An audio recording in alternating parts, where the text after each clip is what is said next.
urang nyaritakeun popoek bae.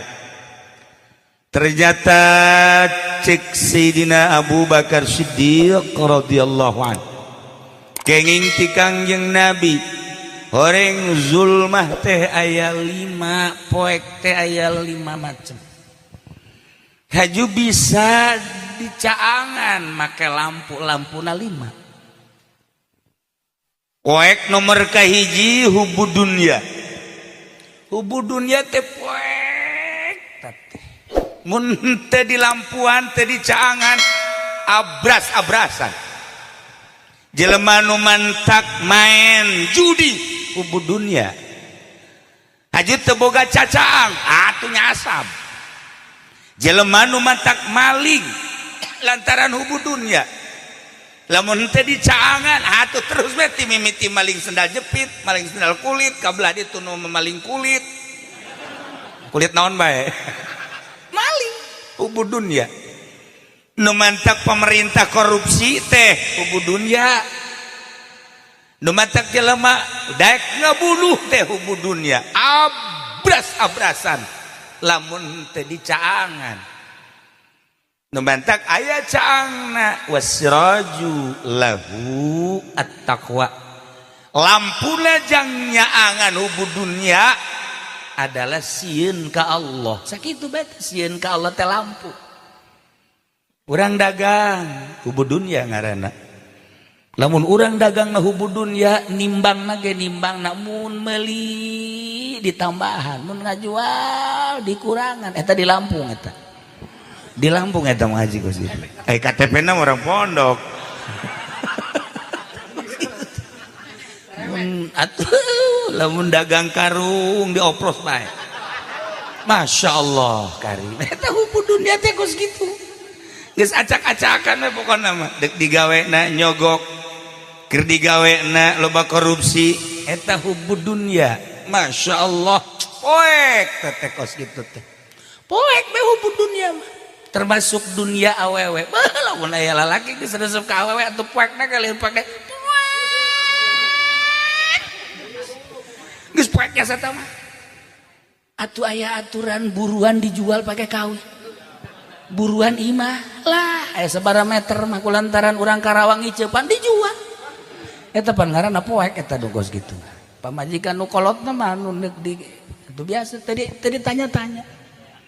Poek teu kadeuleu pamajikan teh asa kadal we meureunnya.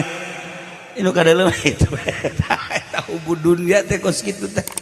Nah, ieu lampuna sieun ka Allah. Lamun geus sieun ka Allah, dunya mah dunya bae tapi moal daek maling. Dagang mah dagang bae tapi moal daek ngabohong. Digawe mah digawe bae moal korupsi. Dan selanjutnya. Jadi berarti lampuna takwa teh sieun ka Allah. Namun urang geus boga sieun ka Allah, selesai hirup. Geus dibat we pokona. Hayang supaya sieun ka Allah tan hese ge. Hayang supaya sieun ka Allah teh hese jasa tah. Teu daek sieun bae ka Allah. Ya urang lamun sieun ka Allah mah pantar kieu mah moal baekeun boga HP. Ya HP mah itu mah pan kikiran we kadang-kadang seuri sorangan. Ih aki-aki seserian sorangan tolol teh coba. Itu mah tolol bin goblok sebenarnya mah. Seserian sorangan nu edan tah mah. Eta ngaranna teh sieun ka Allah. Hayu coba. Anu ngabohongna pan kuku keur di makula. Ya nu nelponnya na. Iya. Heuh di jalan cecekna sakedeung deui. Goblok. Sia diem hayu.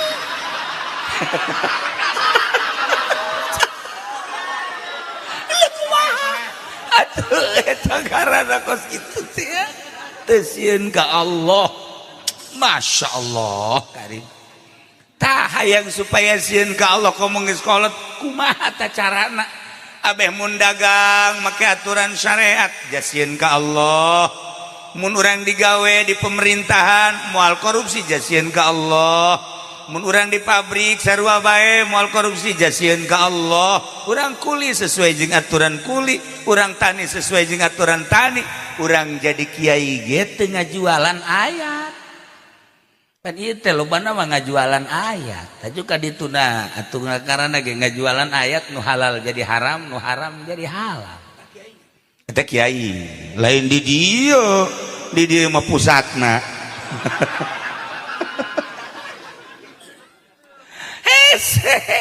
ya Allah ya Rabb lamun urang baheula ngadenge seluruh kiai sadunya ngaharamkeun jual beli anu dua akad berbeda harga kredit ngaranna wabeh ngaharamkeun kok kuari mawanin kiai teh ngahalalkeun eta berarti kan jual ayat lamun baheula urang ngadenge sia ada sia ulah sok nyokot duit bank anakan sia bahaya sia haram teteh menya ai onta teu anakan ai bebek teu anakan ai duit di bank anakan aya ge onta nu anakan mah bebek nu anakan mah emas ya tak anakan iku naon aju kuari duit di bank anakan baheula mah sepakat kabeh haram kuari kiai nang tangan kok jadi berubah sih baheula mah pemimpin teh teu meunang awewe mah ulah sepakat kabeh haram moal aya baheula mah nu ngahalalkeun kiai adapun jadi jeung teu jadi lain urusan ngan ngahalalkeun mah moal aya ayeuna kiai nang tangan teu meunang sote imam salat cenah ge aya imam nagara mah teu tenan hayu deuk kumaha tah ieu ngaranna kiai jual ayat ieu tuh kiai mah ayeuna bisa istighfar tolol sia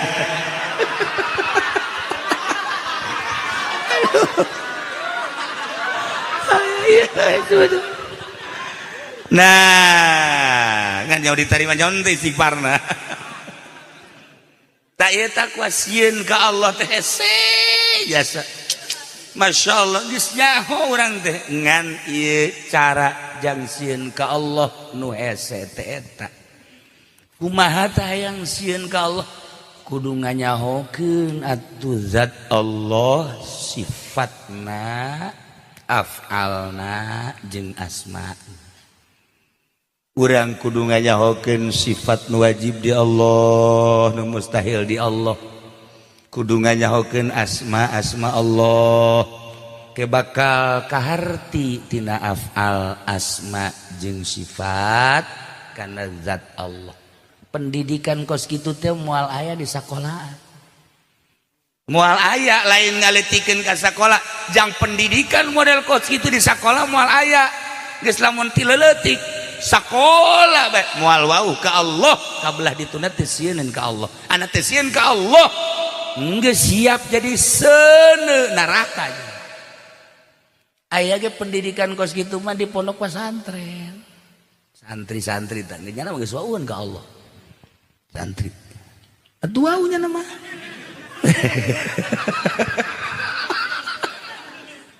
sebab nu diajina ge atuh sebab bab Allah malulu mentek moal daekeun maling santri mah leutik mah kagok cenah moal daekeun tah jadi dimimitian mengenal Allah teh ti leutik keneh supaya engkena ngerenyed sieun ka Allah lamun ti leutik dan teu dididik model kos kitu atuh eta dimimiti faud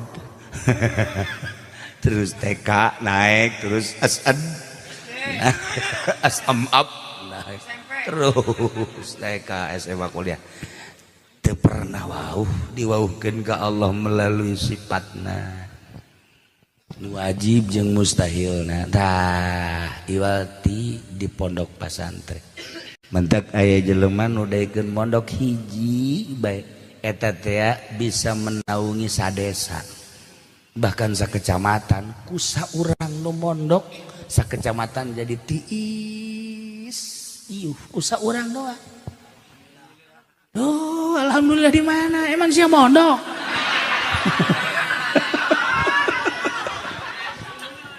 ya Allah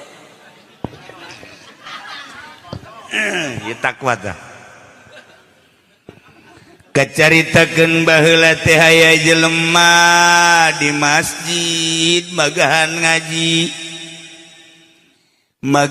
ngaji nu pohara magahanana lantaran bisa meureun ngajina jol bae aya santri ka dieu ngadengekeun barang ngadengekeun sapoe 2 poe ngeunaheun ngadenge ngajingan nu mere dahar lapar ceknya hari ieu mah ye dieusian tapi beuteung teu dieusian remeng-remeng dadeulehan ceknya remeng-remeng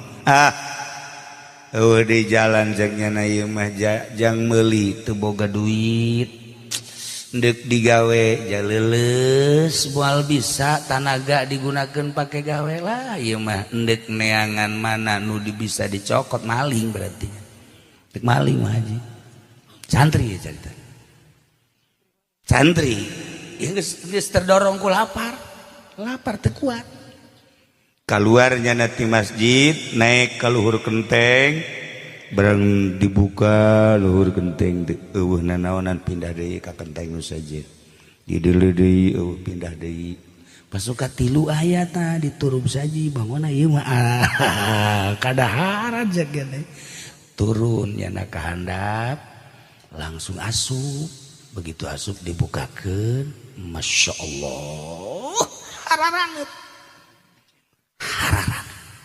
daging aya kemudian tu lauk aya kemudian terong aya terong bantep mulai cokot kunya begitu dicokot dek dihuapeun nyana inget masya Allah naon hartina aing ngaji ja aing teh pan dideuleukeun ieu teh ku Gusti Allah meureun ja aya keneh tanaga mun aing datang ka maling meureun dipake ka bendu ku Gusti Allah sedangkeun hirup teu nyaho ieu teh sabaraha poe deui Habib Abdurrahman nu tadi maot jam 5 masih keneh ngobrol dek rencana ka Monas ngahadiran Habib Umar Al-Hafiz Yaman tiba-tiba setengah genep nyana kekeleyengan pingsan bawa ke rumah sakit sampai rumah sakit geus teu aya di jalan meureun maotna jam 5 masih ngobrol di can puguh ya datang ke isuk atuh seumur mah ditebak lagu atuh nyai almarhumah ge sehat umurna ngora keneh tapi pan nu apal nah eta si santri teh ngahulang menyaing maling cek nyana lah geus dipasrahkeun bae geus ka Gusti Allah kumaha aing mah aya nu merena atawa aya milikna aya rezekina dipasrahkeun geus ka Gusti Allah daripada aing maling sieun aing ka Gusti Allah ku siksana tah aing ngaji mah pan geunah ngaji mah pan geunah coba lamun teu ngaji keluar ti masjid mana nu mejeuna ye sendal kulit mantep ya tadi kiai bangun make sendal kulit nu kiai pan dicokot nu hendak nyokot nu kiai mah kiai marah cenah moal lah mantep asal ka masjid korban sendal hiji asal ka masjid sendal hiji kapanggih nu malingna ge atuh si ieu deui bae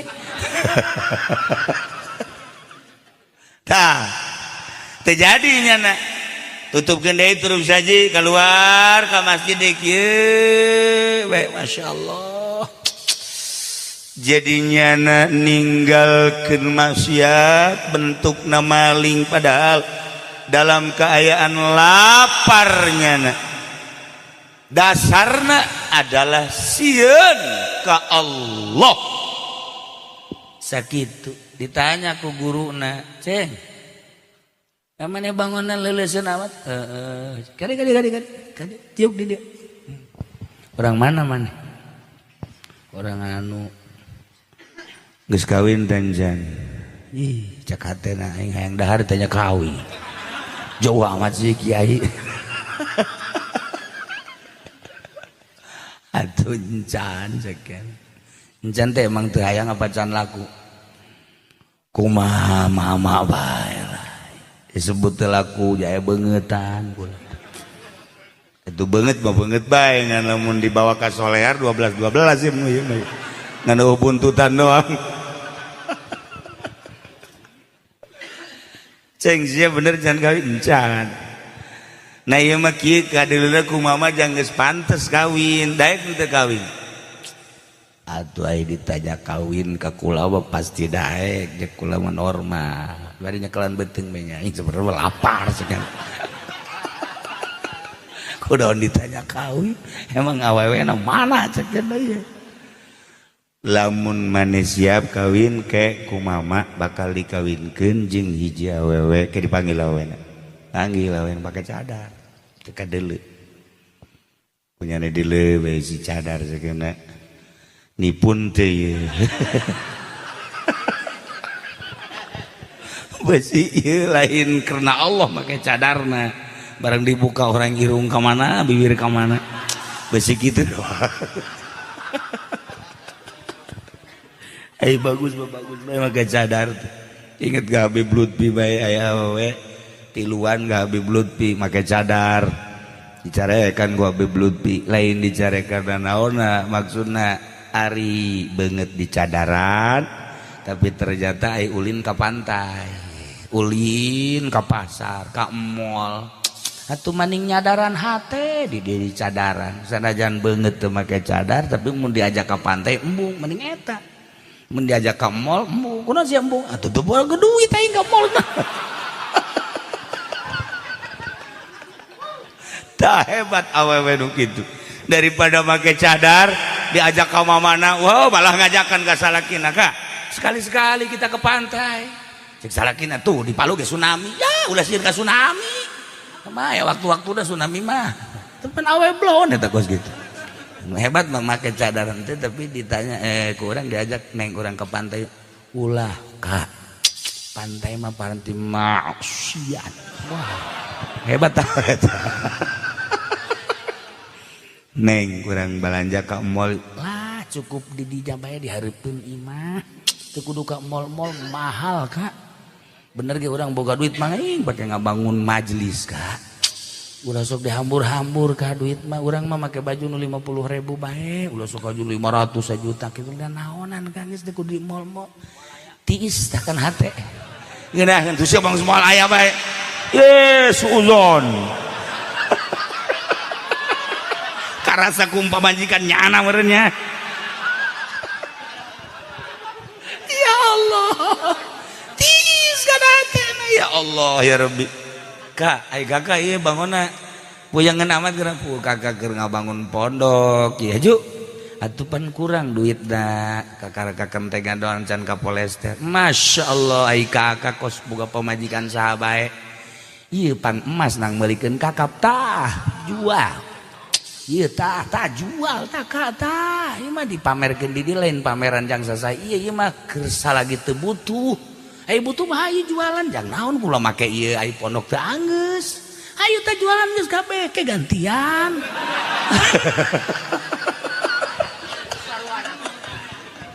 ngeunaheun kadengena tah urang boga pemajikan kos kitu ieu mah pondok teu anggeus bat haju duit teu boga ai prak teh tah prak urang ngomongan pemajikan kongkorong jual bae heula can puguh kabayar guys ini maning pepegatan asana galedeg sing cileger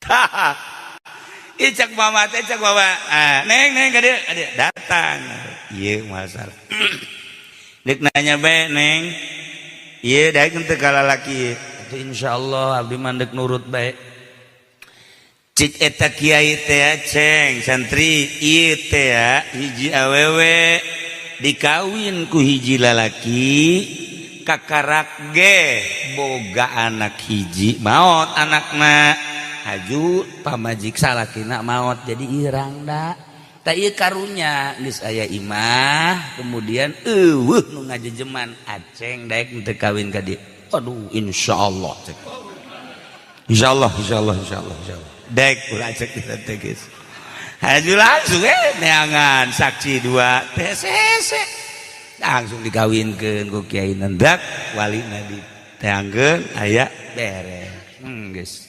langsung diantar ka imahna jeung kiai-kiaina kabeh barang sup ka imah jaya mah nuku aing deuk dipaling teh cek aing deuk paling kadaharan ka dieu horeng ieu jelemana Masya Allah nyana gedeg-degan we hadena aing teh jadi maling cek yang lain aduh asup ka dieu nyana luak liek geus teu salah cek nya turup sajeun ku aing diangkat ke ieu cek ieu bener ya pas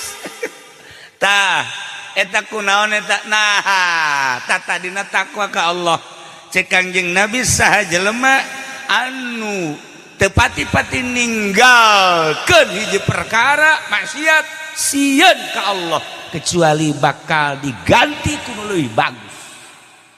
Tata dinamakan manehna nek maling kulantaran teu jadi malingna ditanya ittiqa Allah sieun ka Allah atahu bakal dibere khairon minu nu leuwih bagus.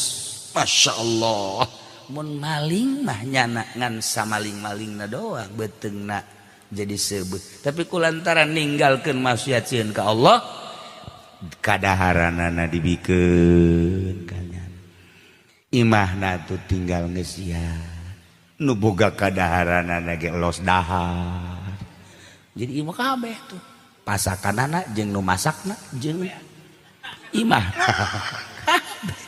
tak eta ninggalkeun maksiat lantaran sieun ka Allah Subhanahu wa taala bakal diganti dibere ku nu leuwih bagus.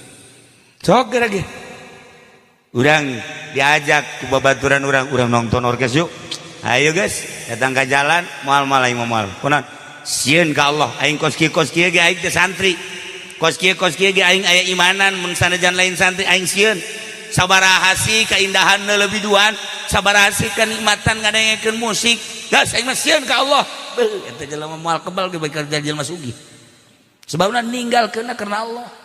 Tanya saya kunaon itu mau nonton orkes mau nonton biduan sieun aing mah ka Allah bu aing mah kekarak ngadenge sia ngomong kos gitu teu loba omong tanya ka Haji Pendik Haji emang kunaon teu nonton orkes aing teu boga duit tolol boga duit bae nonton lain deui tah kos kitu mah lain deui tah mah da ieu ninggalkeun maksiatna teh lillahi ta'ala ittaqa Allah sieun ka Allah tak eta teh jadi cacang bahkan bakal dibere leuwih bagus dah ulah ditanyakeun Allah nu bakal mere. Nah hubud dunya poek lampu nu nyaanganana sieun ka Allah. Masya Allah kan. Nomor kaduana zambu dosa eta poek ulang lamun berdosa poek cacaangna adalah tobat ka Gusti Allah. Lamun urang maksiat jeung eueuh nu sepiti maksiat ai manusia mah jalain malaikat jalain setan urang kos malaikat henteu kos setan mah asana aya nu jelasna urang mah baena-baena. Nah ieu teh urang berdosa pastilah manusia mah ngan aya jalan jang ngabersihanana ialah tobat ka Gusti Allah. Lamun jelema bisa tobat ka Gusti Allah geus selesai kajenting nyundul dosa ka langit nyundul iman nyundul atuh dosa-dosa kakarak sakengkeongan mata-mata dianggap iman nyundul ka langit tapi urang tobat ka Allah haju ditarima selesai guys. Masya Allah kan geus lobakeun maca istighfar ka Gusti Allah nya astagfirullahaladzim wa atubu ilaih eta cacaang tah asa ulang maca eta bray astagfirullahaladzim wa atubu ilaih bray astagfirullahaladzim wa atubu ilaih bray ulah kurang sampai sepenting 70 kali 70 kali teh ulah kurang bagi 5 waktu berarti 70 bagi 5 sabarang Haji 350. Ya Allah ieu kumaha ieu mah Gusti masa 70 dibagi 5 350 heran aing mah ngaloba painganan dagangna bangkrut atuh ieu hitunganana Masya Allah eta 70 bagi eta keur minimal astagfirullahaladzim wa atubu ilaih astagfirullahaladzim wa atubu ilaih istighfaran ku urang tujukeun ka hiji-hijina anggota urang mata astagfirullahaladzim Gusti mata abdi ti mimiti beuntak ka zuhur ka asar ka magrib datang ka ayeuna ye urang nu sarete tah merenanan ieu mata teh loba jasa dedeuleun pake neuleuh nu dilarang ku Gusti. Sibaran kurang memes sare astagfirullahalazim wa atubu ilaihi. Kitu kene ceuli ya Allah ya Rabb Gusti ti mimiti hudang abdi terus datang ka isuk-isuk lohor asar datang ka ayeuna loba merenanan ieu nu ku abdi kadenge nu dilarang ku Gusti. Irung, sungut, leungeun dan sebagainya istighfaran. Urang memeh sare teh beusi teu hudang deui. Beusi teu hudang deui loba jasa anu salakina blek sare. Ih cenah ka haji eta teu hudang-hudang subuh ge. Dihudangkeun ku majikan isuk-isuk oyang kabeh. Maot berarti oyang kabeh. Oyang tah eta kan kos kitu tah. Mantak urang loba inget ka Gusti Allah istighfar.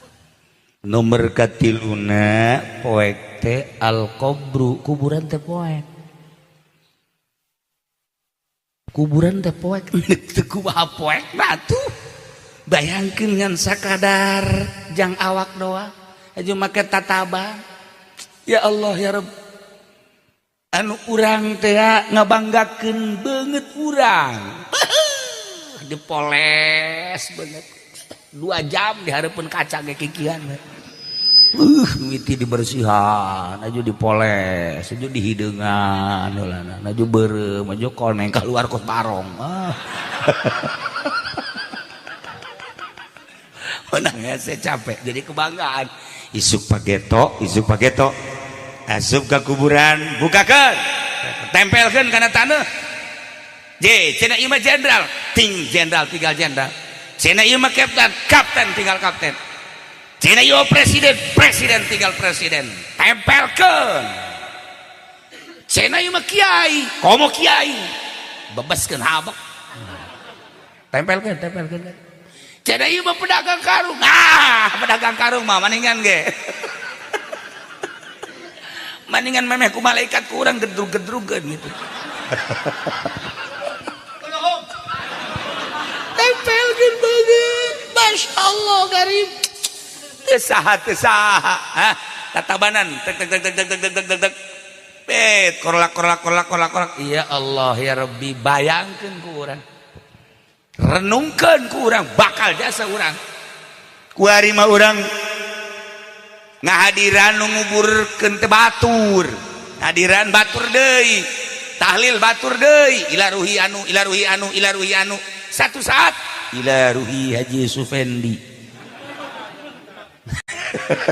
Jawab terkajit ku kumaha bakal. Hayu. Renungkeun ku urang bakal urang. Dek teu kumaha poekna atuh. Jasa pira jero kubur. Mantak cek Sidina Abu Bakar Siddiq. Nomor katilu poek teh al-qabru. Kubur. Beres. Talqin. La ilaha illallah wahdahu la syarika lah lahul mulku wa lahul hamdu wa yumitu wa huwa hayyun daimun la yamutu bi yadihil khair wa huwa ala kulli syai'in qadir. Talqin deh talqin. Mait kan yang hareup ngulon nu talqinna yang hareup ngetan nu mantak yang hareup ngetan kan mapatahan abeh pahareup-hareup. Secara aklina abeh pahareup-hareup nyana yang hareup ngulon urang disiraheunana berarti ngahareup ngetan beres mapatahan doa ai doa mah urang sarua nyahareup ngulon sebab Baitullah na aya di kulon afdolna tah kos kitu beusi bertanya-tanya kunaon sih cenah kiai aya nalkinan osok kitu naon ngaranna nyahareup ngetan maitna ngulon kan keur mapatahan tuh hiji diu sebab di jerona ngedeng ari masyarakat anu penghadir nangtu seperti eta lah Imam Subki nyaritakeun ketika dibacakeun talqin sakumaha tadi hayyun daimul la yamutu bi yadil khair wa ala kulli syai'in qadir kullu nafsin za'iqatul maut فإنما توفون أجوركم يوم القيامة فمن زهزح عن النار وأدخل الجنة فقد فاز wa mal hayatud dunya illa mata'ul ghurur. Udang mait nyekel tadi cak Haji Pendi, oh pae aing pae aing oh bentar jekal tadi. Tatapa orang bakal seperti itu. Ya Haji Sufendi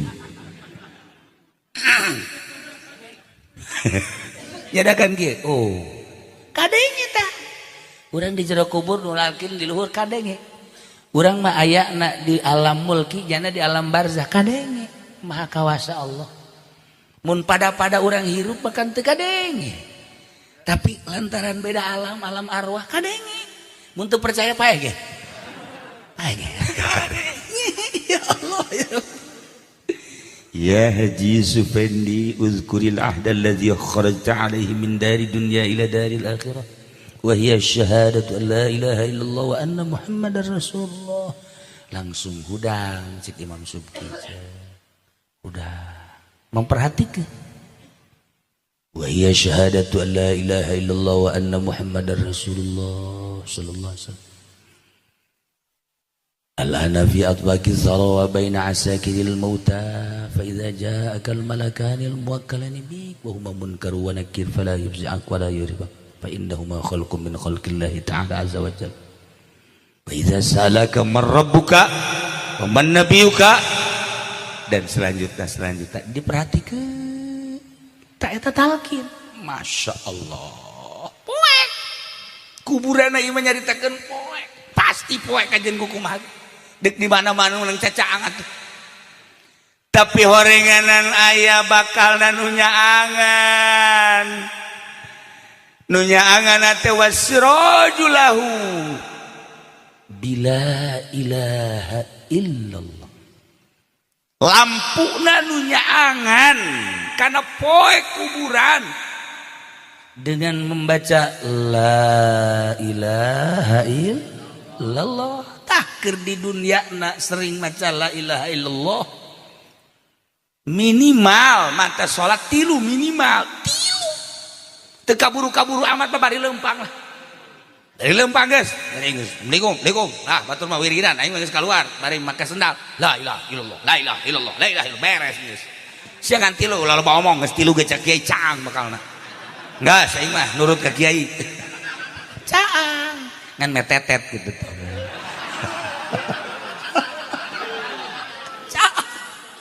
Mun cara lampu mah lampu nomor sabaraha kan sabaraha watt Pak Haji 5 watt abang Pak Haji bakal 5 watt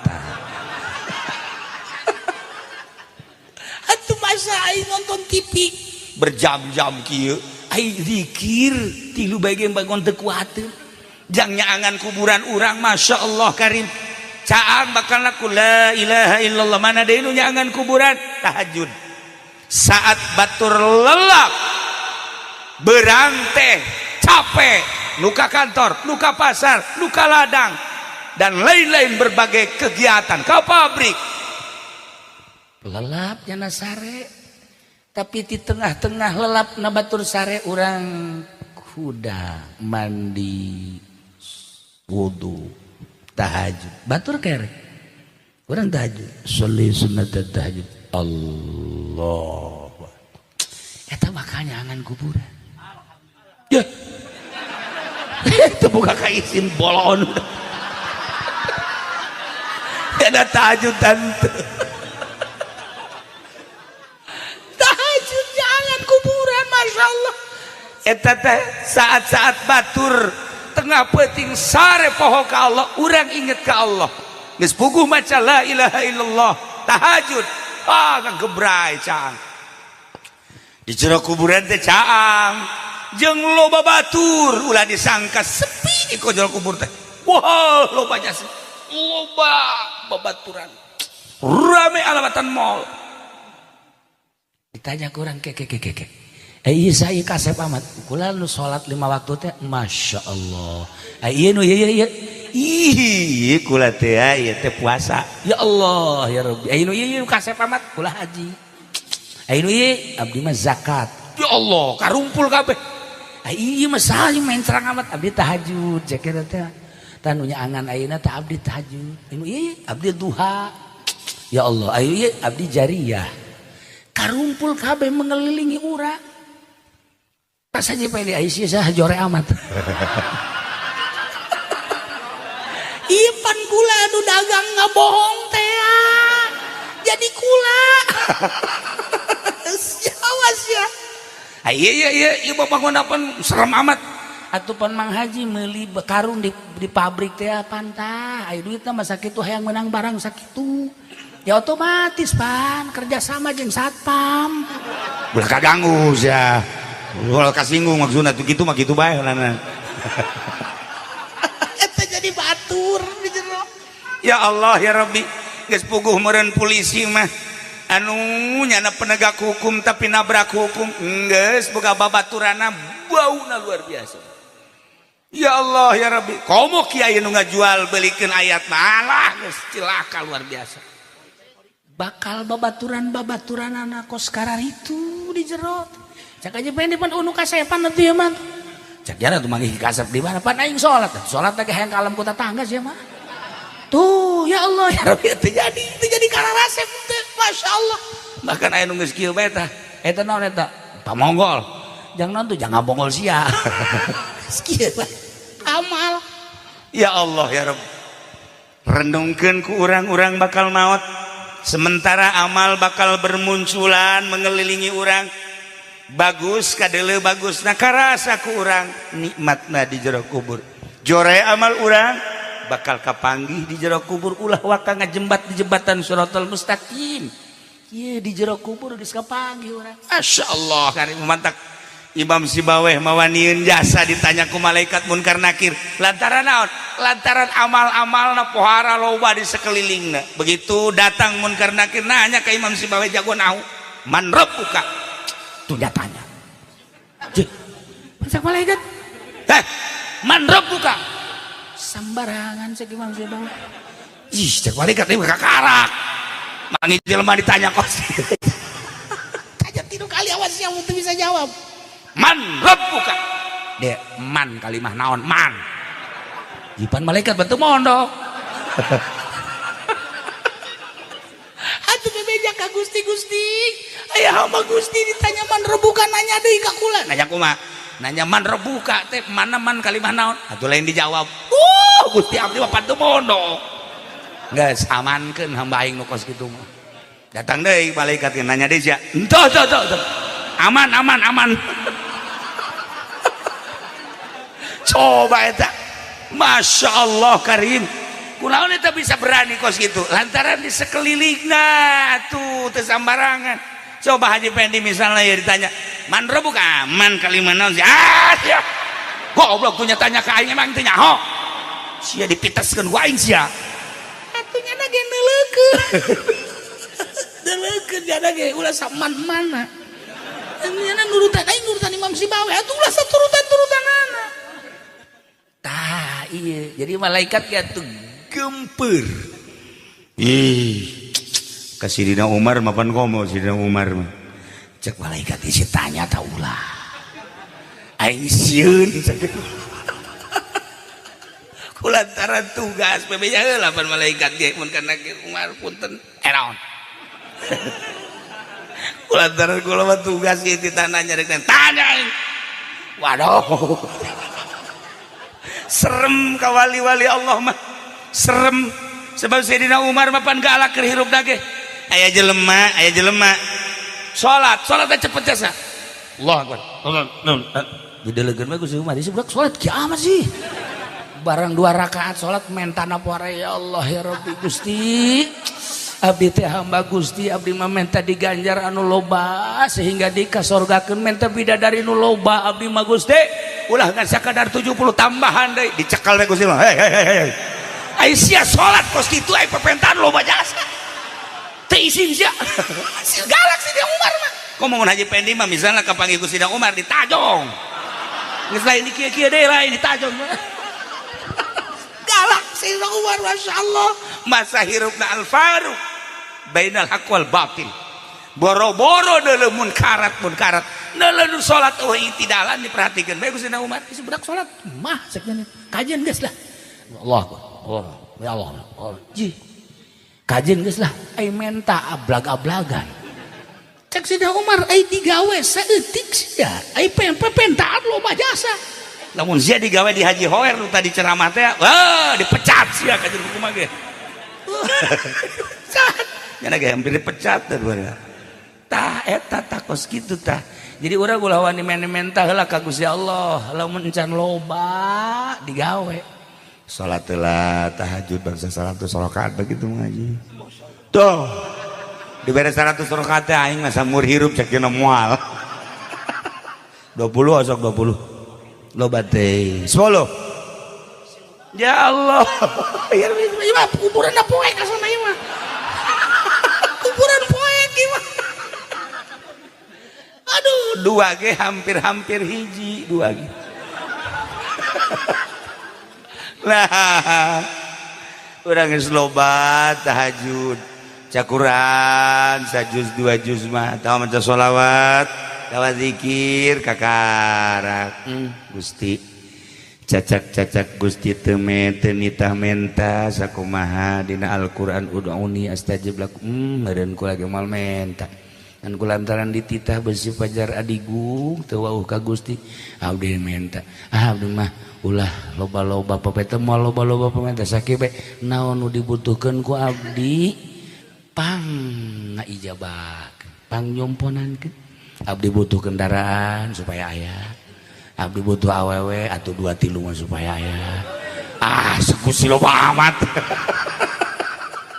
tah kitu Gusti abdi mah geus ulah loba-loba kabutuh pangnyumponankeun abeh tentrem ibadah ka Gusti titik beres ieu mah aya salat 2 rakaat aya menta doa geus kaluhur deui kahandap deui can geusan keneh bae sesugan teh geus naik deui kaluhur Masya Allah isi menta pohara amat hizib nasor di bawah hizib nasor turun deui hizib ripai tambah deui cak masyarakat woi sia da kira eureuna ieu ngadoa loba-loba leuy mah balikan deui horenganan kubur teh poek Masya Allah wasirajul lahu la ilaha illallah jeung tahajud bahkan ditambahan kujang niisan jero kubur sodakoh teh bakal tiis urang nanya ka malaikat isi tiis amat oh ieu teh sodakoh mana sodakoh naon kipas teh nu di masjid Masya Allah bu mun harita kula meureun sodakoh aset tiis jasa makana aya Haji Pendi mah malaikat panas amat sih aya naon ieu atuh pan kipas batur dicokot ku sia di masjid dibalikin batur mah sodakoh kipas ka masjidnya nama tukang nyokotan aku panas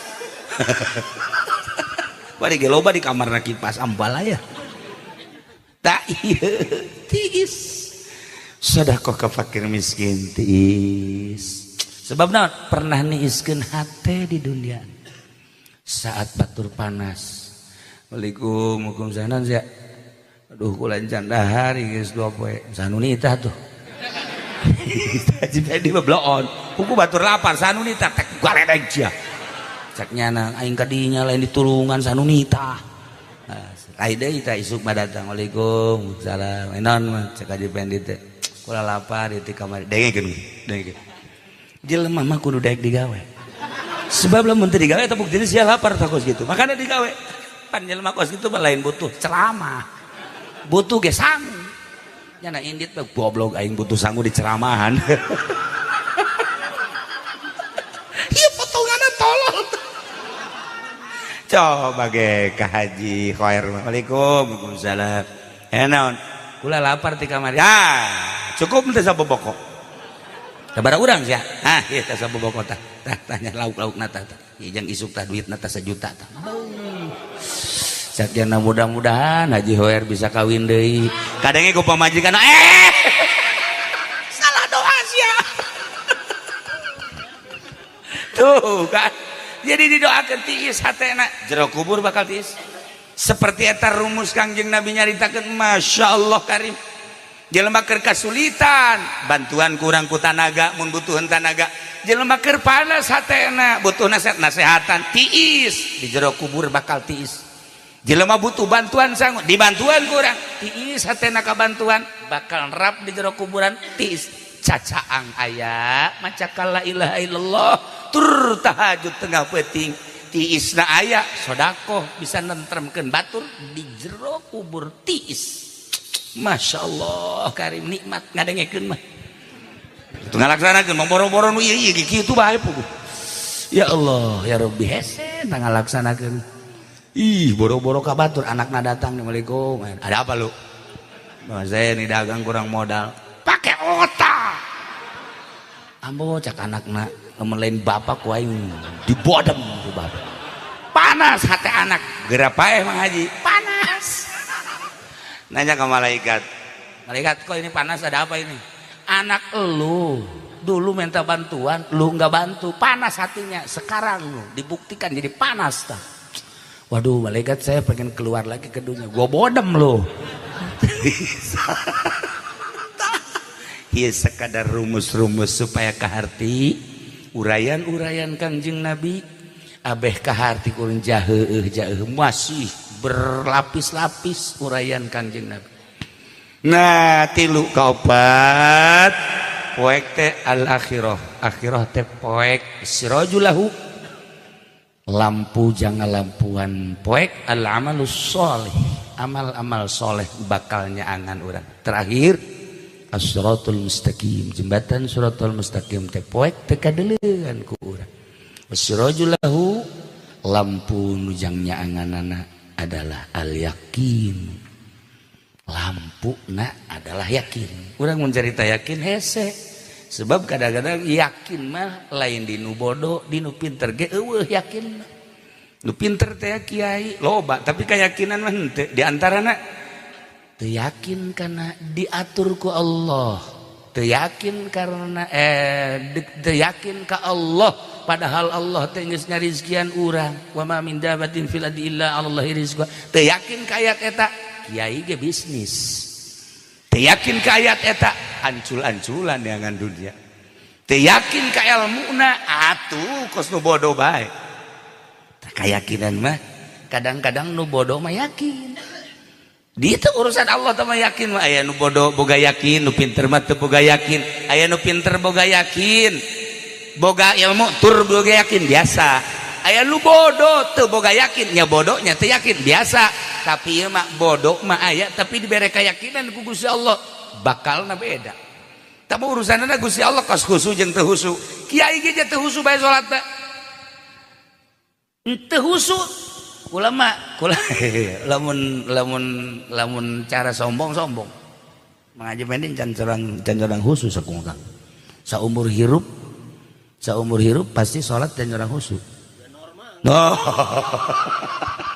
Sebab kan lain lirikan mata nu khusyuk kadeuleu.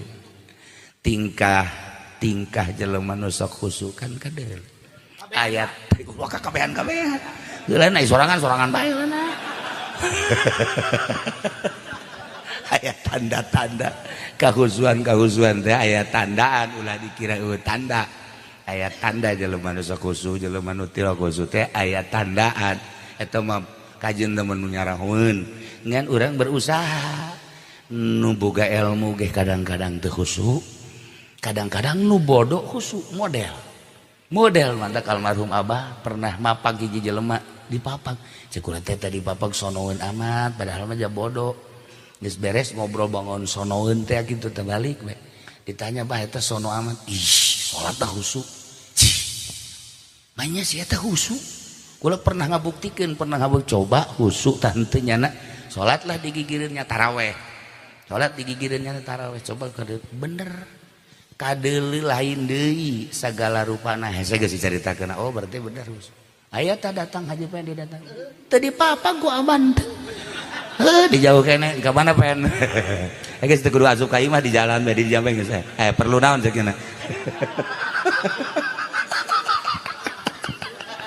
kayak lah ieu keur carita yakin teh pamere Allah ngan lolobana mah nu boga ilmu yakin mah nu bodoh mah carang. Tapi kadang aya nu boga ilmu teh yakin tapi nu bodoh yakin. Sejarahna ulah kudu jauh-jauh di para wali Allah di zaman kula keur leutik aya jelema pindahan ti Tanjung Priuk. Kemudian bebeja ka Abah menta wiridan sholawat dibere. Bodoh jelema teh bisa maca Quran urut di Tanjung Priuk. Kemudian dibere maca sholawat sabaraha kieu macana lamun sakurang-kurangna teh salat 11 ngan lamun kuat mah hayu bae 4444 saminggu. Bahkan lamun kuat sapoe diwiridkeun kunyana sapoe teh 1000 kadang-kadang 2000 terus kabelah dina asal maca sholawat ceurik asal maca sholawat rembes asal maca sholawat ceurik kabelah dina ditanya tah ku abah teh kunaon ieu Pak Haji lamun maca sholawat sih kok rembes dari perasaan aya cekana Kangjeng Nabi isi ka Kangjeng bodoh jelema teh bisa maca Quran Masya Allah bahkan pernah mimpi ka panggih jeung Kangjeng Nabi kan urang mah ieu sakitu ge dikiaikeun ku batur mana dibuya-buya hese dek kapanggih ngimpi jeung Kangjeng Nabi teh jeung kunti anak siapa sok juga aku sorangan atuh deuk kumaha jeung teu kuntina atuh deuk sarena ge teu wudu heula beuh komo pamajikan geus nangkarak mah teu babanyo deui datang ceklak bae terus aku mah naik kuda deuk kumaha ngimpina atuh.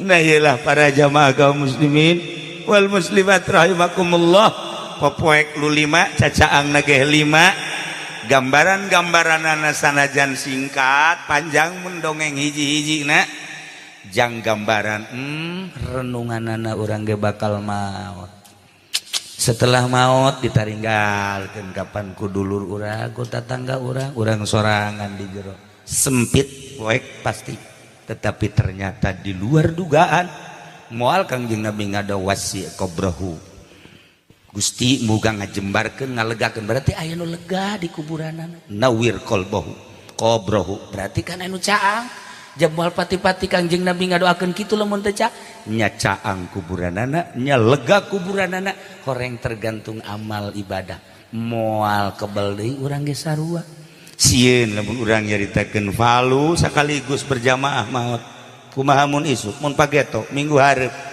datang paeh ka urang deuk lumpat ka mana urang moal bisa eueuh jang lumpat hiji be bebekelan nu loba sakitu be ulah nyaritakeun presiden calon presiden sa puyeng nu kos itu puyeng ke mangan gontok-gontokan teh kudu geus kumaha engke bae lah ja asup ka TPS ge henteu dikumahakeun urang geus dicolok-colok ku urang memeh nyolok itu nu di imah bae heula colokan ku urang beres geus lah geus problem teh mah geus geus deuk saha urang mah kieu-kieu bae abi tenang pikiran urang ieu urang mah hayang bisa ibadah ka Gusti Allah mantep mun aku mun isuk maot tah nu dipikiran teh kos kitu kecuali cek JPD lamun aju dibere duit atuh lain deui geus bere duit banyana mah tuh lain kos kieu tingkahna ge ieu mantap kos kieu can dibere duit iya mun geus bere duit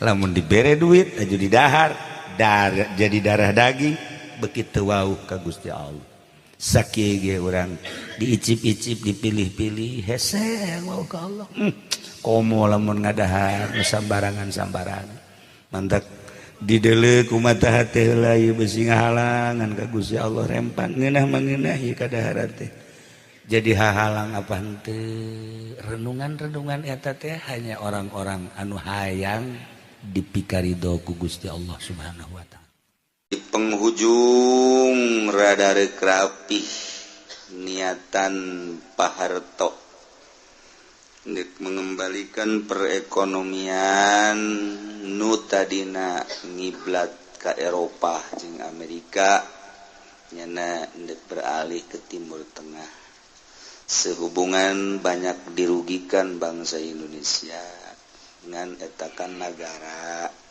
dirahasiakeun artina dirugikeun arijang negara hanya sekian persen tapi dibawa ke negara itu sakitu persen dirahasiakeun maka kunjunganlah ke Misra amis di jero Mekah nyana biasa kadele urang asup nyana ka Baitullah.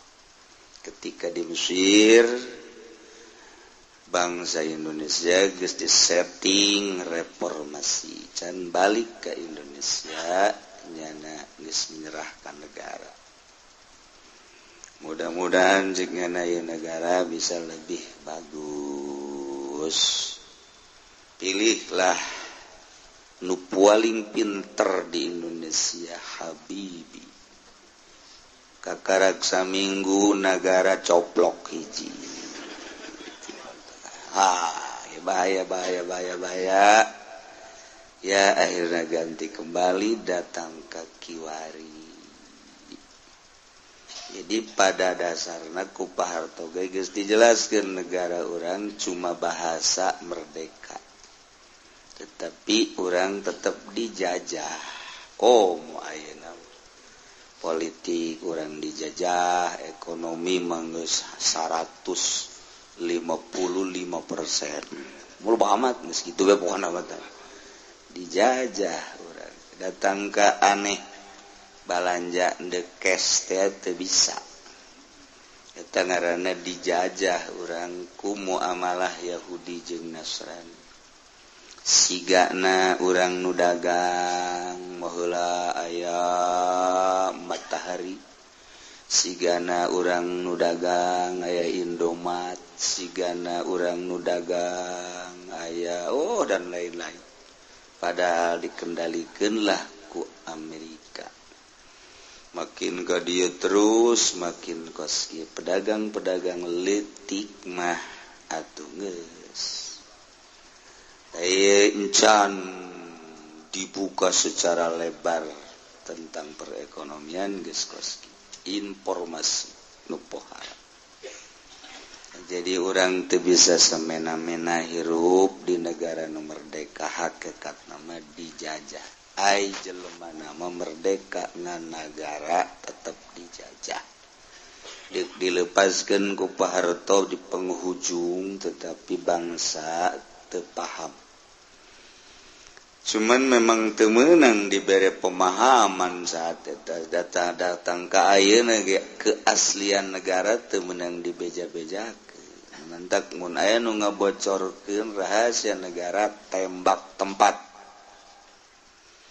Cilaka ieu naon sebab mengarah kana peperangan. Mun dibejakeun rahasia-rahasia negara urang bakal muringkak bulu jembut. Bahayang ke kadituna bisa neangan sasaran tembak. Nantak ieu bahaya ieu geus diantep. Aya salah saurang di negara nu bangun nyaho tentang minyak, tentang APBD, tentang anu tembak, bae racun. Jadi berarti negara teh jahat. Kejahatan negara leuwih jahat tibatan kejahatan kriminal. Tibatan kejahatan maling sorangan paling komplotanna 10. Tapi kejahatan negara mah atuh sanasional. KRT kabawa kabeh. Jadi kejahatan teh wah lamun dicaritakeun kejahatan kudu nyaho. Aya urang waktu teh jauh sakikieu da bae. Mentak geus bae urang mah teu kudu nyaho, asal urang mah beteung jembluk, seubeuh beteung ngeunah sare, bisa dahar, bisa salat, bisa ngaji geus. Kitu bae. Deu kumaha deui atuh. Deu kumaha deui perjuangkeun kumaha geus boga settingan negara. Kitulah di negara anu teu merdeka. Jadi kuari orang hidup Indonesia merdeka, bohong. Hanya beberapa tahun merdeka. Kalau turah geus ngaromong baheula engke mah dijajah deui. Siangan dijajahna melalui politik. Wah. Politik orang Islam lain, demokrasi lain. Tepuguh kumahanyana bae nu utar atur politik. triwe urang nyaritakeun perpolitikan mah lantaran diakurkeun jeung demokrasi takur, diakurkeun jeung Al-Qur'an takur, komunis lain. Aing ngomong mah demokrasi ham eta kos kitu. Padahal mah jang neangan kesempatan keuntungan jang nyana nu utar atuh. Geus pokona mah urang mah kuari ngadeketkeun diri ka Gusti Allah, perbaiki ibadah urang secara zahir jeung secara batin. Ke kanyahoanana mah setelah urang maut. Kanyahoan pisan engke sabada kiamat. Mana nu mawa amal bagus jeung mana nu mawa amal goreng. Ke bakal kanyahoan. Mana nu bener-bener deuk urusan rakyat jeung mana nu bener-bener deuk dipura. Ke kanyahoanana mah ketika disidang di Rabbul Jalil bari dipersilahkeun ngajembat di jembatan Shiratal Mustaqim. Terus para dai, para ulama, para ustad, tokoh-tokoh agama nyaritakeun tentang kiamat, hisab, jembatan. Terus dicarita-caritakeun. Kabelah dieuna nu korupsi ge nyaritakeun jembatan Shiratal Mustaqim. Nu maling di negara ge hati-hati saudara-saudara, nanti di akhirat ada jembatan Shiratal Mustaqim. Jangan korupsi ya. Padahal nyana. Cak kewa kos kitu tah bakal datang. Ya Allah, tama okos dokter, hati-hati apa ya, ini harus dijaga baik-baik, jangan merokok ya. Akhirnya nak katukangen praktek ngarokok, kadang leku pasien, itu dokter urang ngarokok, bolon. Jadi kesarua, DPR ngomong hati-hati, ya cek gandat ya. Waduh, korupsi makin menjadi-jadi. Gitu kene PNS ngomong, tokoh di gubernuran, di luhur, di punclot, kementerian ngomong sarua bae rame nyana nu ngomong korupsi, nyana nu ngomong hati-hati, nyana anu ngalakukeun. Jadi orang mun ngomong jeung nyararana pinteran nyana, jaritakeun korupsi orang nyana.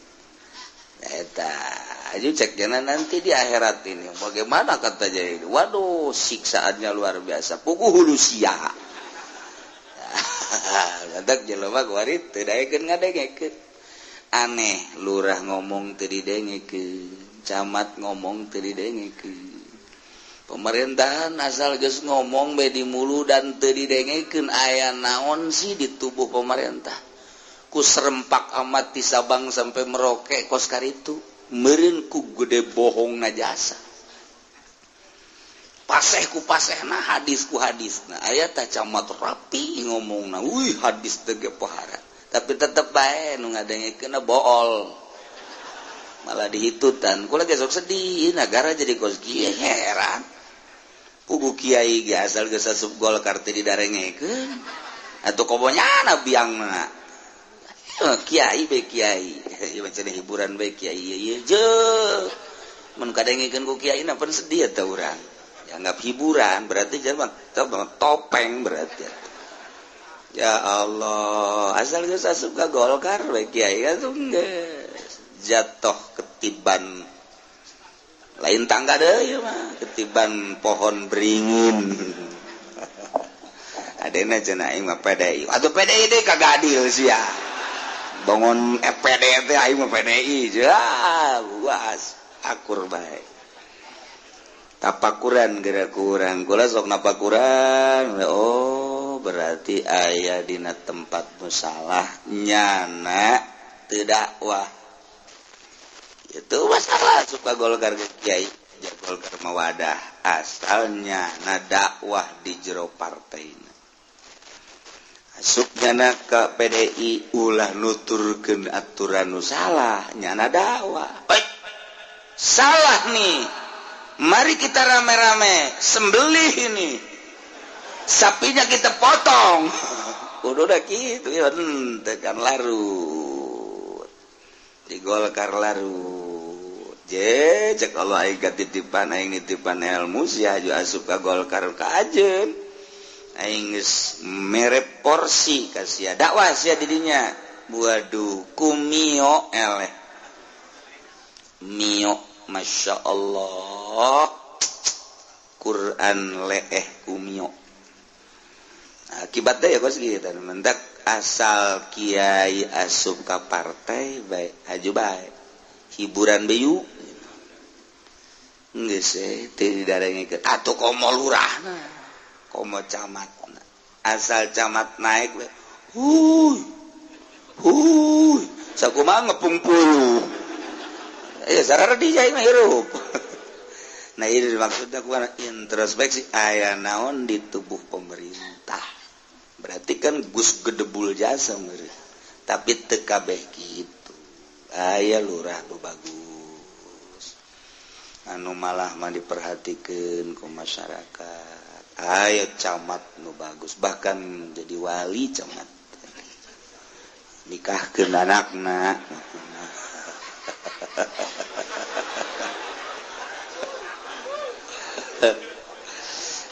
Tuh gitu kaya di pemerintah ya berenang naik 100 hiji atau 500 hiji ayalah nu bagus lah hiji bener-bener ada sieun ka Allah aya nanti daya teu upaya ayo badek nyaritakeun harta tentang penganiayaan rokik ya ne Habib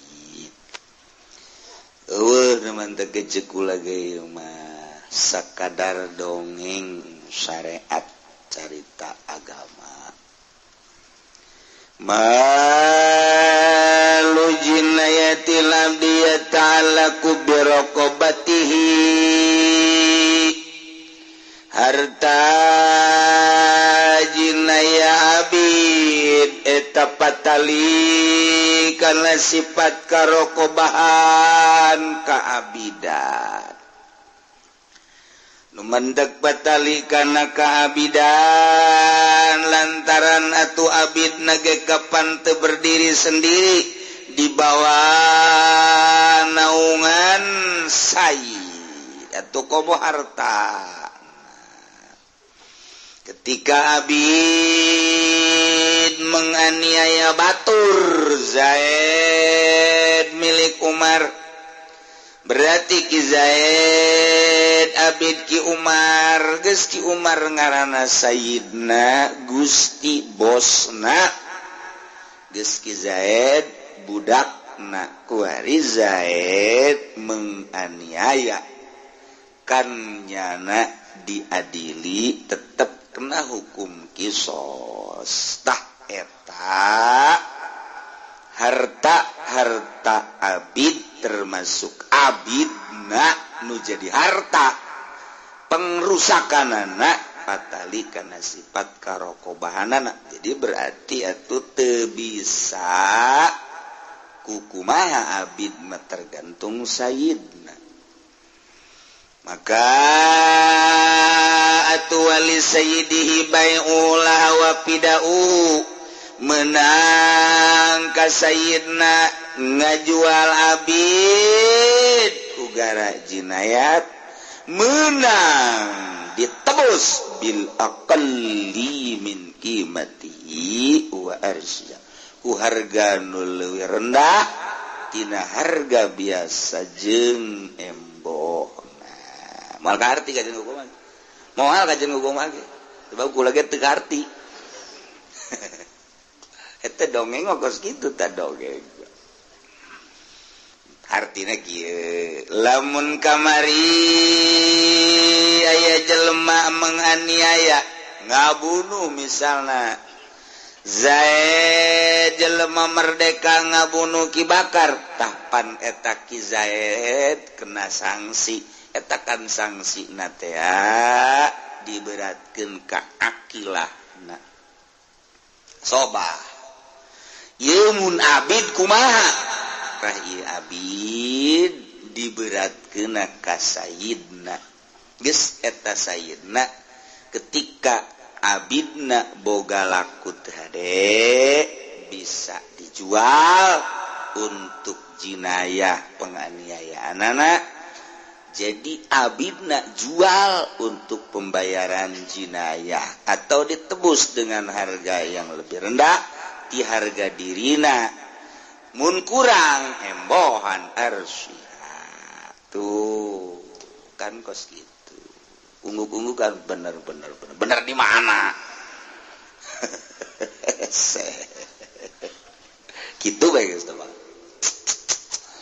fil qadim biar siha nurutkan jegal qadim bahasana biar siha dengan ngembohan jual harga abid tersebut dengan harga minimal harga letik harga terendah bayarkan untuk jinayat ternyata kurang biar siha embohan pembayaran jinayat ajen lah ngerti gaya ajen antak ieu mah bebas dek hees misalna kabehan reup jeung kula-kulana lah pokona hees bahasa ya gaji teu kapake jeung eueuh jadi masa kadar koleksi ilmu ngan jadi ganjaran kos kitu horegan kos kitu urang lamun ningali peperangan Palestina ieu geus sabaraha ribu nu ditawan tawanan Gaza disebutna eta kampung kelahiran Imam Syafi'i Gaza bari Gaza kepedulian bangsa kepedulian negara anu akur negara anu akur kuari agamana mana kuari nu peduli terhadap serangan-serangan nu diserangkeun ku Yahudi terhadap Palestina eta kan dulur urang sarua dulur seagama nyeri urang ngan urang mah sebagai rakyat kan teu daya teu upaya kadeuleu ku urang budak ditembakan kadeuleu awewe ditembakan geus menyalahi aturan HAM nu sabenerna mah nyana anu ngahati-hati awas melangkahi HAM nyana nu nabrak kitu bae di nagaranya kumaha nyana bae nyana polisina di negara teh tah ieu geus kadeulekan ku urang teh ditawan mumut negara nu di sisi Palestina ya Yordan ya Mesir kabelah dituna Baghdad belah dituna Iran kabelah di Maroko kabelah di Turki geus puguh Saudi Arabia mana karena temenang ku Yahudi jeung ku Nasrani ikut campur temilu lemah jasa kan Islam padahal mun ayo kan suka perang-perang iya kan tanggung jawab kabehan perang-perang geus kabeh ulah nyana doang wawehan ieu menyana nu teu dahar kuari nu paeh kuari nu ditawan dan lain sebagainya urang sedih neule doang 1 menit 2 menit kadina selesai ngadahar uduk deui nyate deui hahaha deui urang ayo kumaha deui nyana mah di ditu ngek-ngekan tuh nu masih ditawanan buat dibere dahar bante buah kumaha di jero tawananana masya Allah karim eta dulur urang mah rakyat teu daya teu upaya ieu tanggung jawab negara kumaha Indonesia negara terbesar di dunia Islam terbesar di dunia organisasi Islam terbesar di dunia kota memberikan spirit kanyana kirim orang ayo kopral kirim kena parah ka ditu haba kopral kirim ayo kirim peduli orang terhadap tanggung jawab agama kulantaran di orang teh dijajah tapi cek penjajah enak aja ntar lu gua perangin telat lu gua bom aju orang bool napan ngelepot ke jero ngantak neangan cara bungkar lo teh sekomo presiden si eta mah artinya teu boga wawane dina bab perang mah jeung teu terlatih sakitu ayana bae atau ngaran-ngaran itu terlatih bakos kiai tuh dilatih di pondok pesantren selama 20 tahun 15 tahun kan jadi kiai na tenang ngariung teu dibere berkat tuh kalem bae ngariung dihina kalem bae geus terlatih kiai waktu di pondok nama syakat puasa dan lain sebagainya kuari kamari mah di kiai-kiai kuari mah manghaji tuh biasa bae geus di mamang, geus di buya, geus di kiai tuh aku sepira julukan bos gitu ye lah itu biasa bae. Coba nu terlatih di pondok pesantren. Coba tadi di universitas sejuk ku hari jadi kiai. Begitu diucapkan Bapak Kiai Haji Mufti yang terhormat. Dokter Andesnya dong.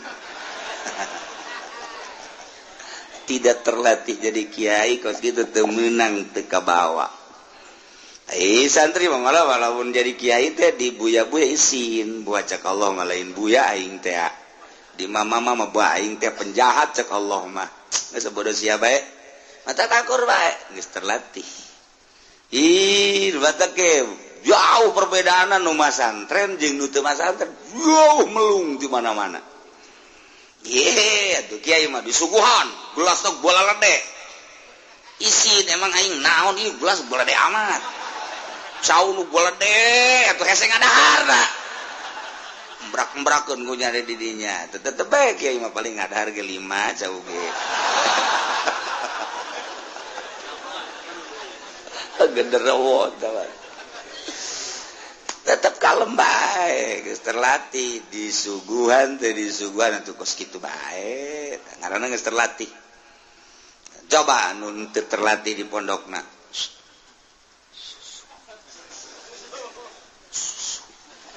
oh iya oh biasa kayak susu lain susu nyusu sugan kiai kopi ya boleh susu aya kopi es boleh es ge geus masalah. Ayo pun ngono kopi susu, oh gak salah guys, kita mah dagang di hareup. Beda, pokoknya dia terlatih bantu kos gitu bae, biasa bae, jadi apa? Ju ditadiuk dah ker dihareup ker di tukang dia, perbedaan. Sepira diuk. Kiai atau lamun make di non gara-garana gelas teh ditutupan marah. Mun kitu bae perbedaan ditutupan yang teu ditutupan. Gelas dujore we embungeun. Emangnya gelas ngarobah rasa jan henteu. Mun panas-panas bae sugan ku aya gelas bagus jadi tiis atuh henteu. Itu mah takabur nah. Tuh ai kiai nu geus terlatih atuh henteu biasa bae. Bila perlu bernuk ka dinya. Ya bageula da ngangon atuh. Tenang, eta kiai terlatih gara-gara untuk beru guys kira itu terlatih lah eta yang nadi mumule dan kebenarannya na ngamumule atuh masalah orang ngana selalu haya tak eta ngaranna terlatih presiden ge nu geus terlatih bak sudah tentara gitu ieu saat-saat lamun batur nyerang ka urang teh kumaha ayo nyana ieu beker carita kepedulian bangsa negara dulur urang di kumaha kapal aya di urang pengki aya di urang kekuatan aya di urang lain di urang bae di berbagai negara kok henteu dijajah make aturan PBB kan geus ribuan. Dicarita eleh datang ka carita menang, datang ka carita eleh deui, datang ka carita menang deui. Ujung-ujungna kuari kan orang teu nyaho kumaha.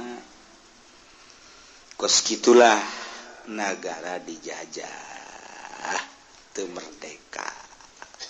Wario, lamun misalna urang yo dipersilahkeun ku negara, ku presiden hasil musyawarah kabinet untuk membantu tenaga perang ke Palestina. Panglobana orang Cikupa. Bojong ngadenya. Siap, dalam daftar.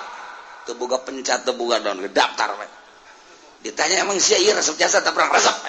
Maksudna kunaon? Daripada di dieu kreditan teu kabayar. Saya ngomandingan di ditu cek dira geus aya lah. Paeh geus lah. Yang sekolah, datang ka beheung. Eta aya pelampiasan. Datang ke ditu kan yangan perawan melulu teh. Wala yata'alaku bizimati maraqabati bilazar tepatali harta jinayat abid kala ketempuhan abid serta sifat kehambaanana menurut kaul azan wal bisa tuh pugu hirupnya nanage aya nu boga atuh komartan jadi jada mah tepat talikan nazima ketempuhan tanggung jawab teu aya eta mah kebe urusanana sayyid. Andai kata Zaid seorang abid miliki Umar menganiaya Ki Bakar, kemudian si abid ku Umar ditebus walau fada tebuslah Ibra sumajana nyana geus ditebus menganiaya kembali eta ge sarua salamahu lil bai' mempersilahkan si Sayyidna untuk dijual mangga pek atawa ditebus.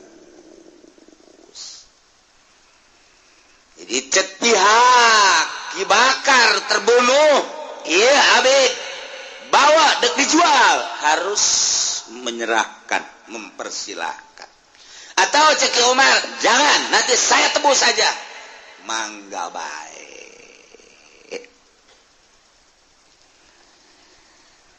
walau jana sanian qoblal fidai lamun teama eta Ki Zaid seorang abid menganiaya Ki Bakar sameme ditebus geus menganiaya kembali ka batur Khalid. Wah, jadi ieu cilaka ieu mah abid. Pembunuh berarti. Di urang lamun nyaritakeun kajahatan-kajahatan geus inggis jasa di urang ieu. Pembunuh karakter geus loba jasa. Pembunuh